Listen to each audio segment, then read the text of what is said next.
पुराने समय में एक किसान की फसल बार बार खराब हो रही थी।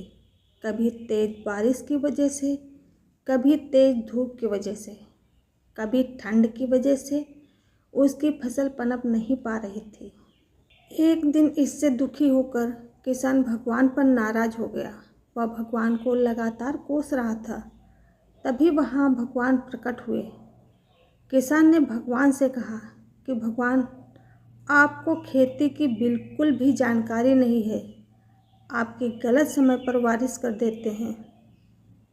कभी भी तेज धूप, कभी ठंड बढ़ा देते हैं। इससे हर बार मेरी फसल खराब हो जाती है। आप मेरी अगली फसल तक मेरे अनुसार मौसम दीजिए।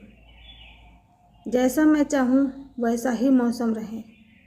ये बातें सुन भगवान ने कहा, ठीक है, अब से ऐसा ही होगा। ये बोलकर वे अंतर्ध्यान हो गए।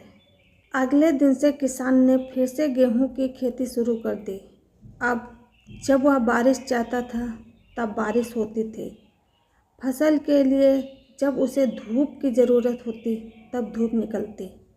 इस तरह उसकी इच्छा के अनुसार मौसम चल रहा था। धीरे धीरे उसकी फसल तैयार हो गई। हरे भरे खेत को देखकर किसान बहुत खुश था। जब फसल कटाई का समय आया तो उसने देखा कि फसल की बालियों में गेहूं थे ही नहीं, सबकी सब खोखली बालियाँ थी। ये देखकर उसने फिर से भगवान को याद किया।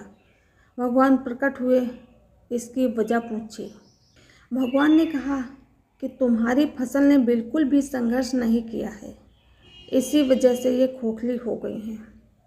जब फसलें तेज बारिश में, तेज हवा में खुद को बचाए रखने का संघर्ष करती हैं, तेज धूप से लड़ती हैं, तभी उनमें दाने बनने की प्रक्रिया शुरू होती है।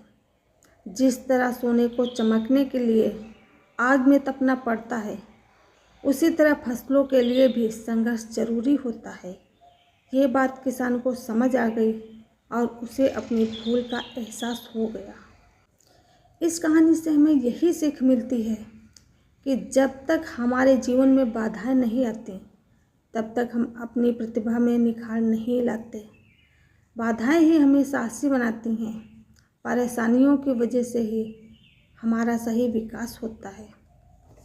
राधे राधे।